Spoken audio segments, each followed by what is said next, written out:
form equals function. Do you have any idea what that means? About form equals function? Essentially just that that if you're designing a service drive and the way that you greet a customer, the way that you walk out is kind of all built for the intention at the end of the day for them to have a good experience.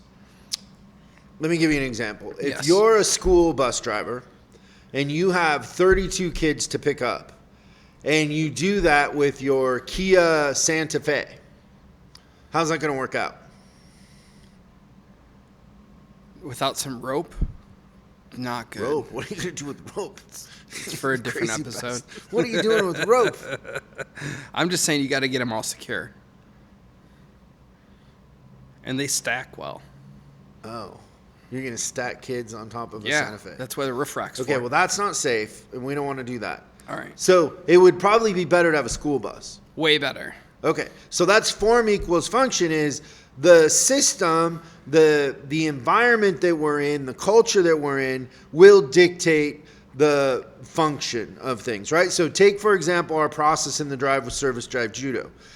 It's kind of impossible for people not to do their job because of the form of that system. Yeah, it forces it. Exactly. It forces the advisor to go out to the car. It forces a certain rhythm. There's timing. There's accountability. All of that. So form equals function.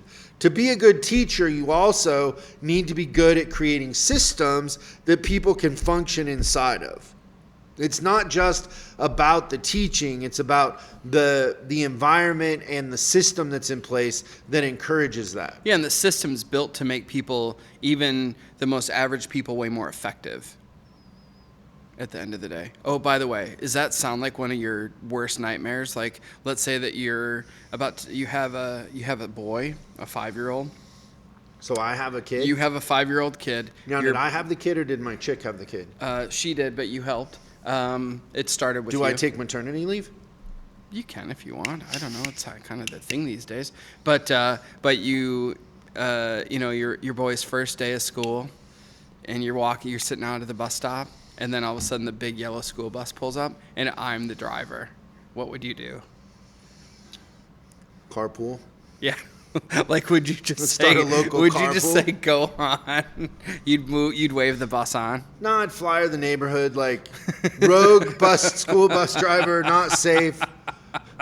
I Call this number. Flyer the neighborhood. I'd start tying kids to the top of my Hyundai Santa Fe. Which is safer, statistically. That's good. That'd be so funny if you were texting and drinking coffee and putting on your makeup. Oh my while you gosh, pulled up. so many things you can get done while you're driving. MP3, or you're trying to figure out your playlist. Yeah, because those kids are going to listen to grunge, a lot of grunge and country. So great. Yeah, that's really good. What do you think of those? Well, maybe I'm just going to say what I think of it, but way too often I'll come up with service managers that say, I'm not good at training. Like, it's a foregone conclusion that they couldn't possibly get better at it. I think it's never too late to start to figure that thing out. And there's a couple of things, like if you're a service manager, if you want to be kind of, like just to borrow from the book, irreplaceable. I think if you can train really well or teach really well and recruit really well, you have a really good lock on employment for a long time to come. Like, those are two of the main things, don't you think?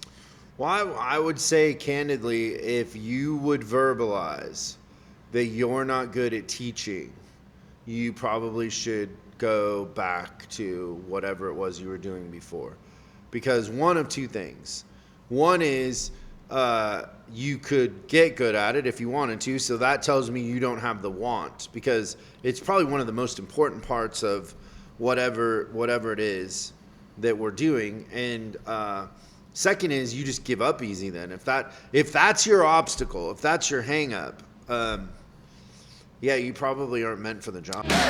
Thanks so much for watching this clip of Service Driving Revolution.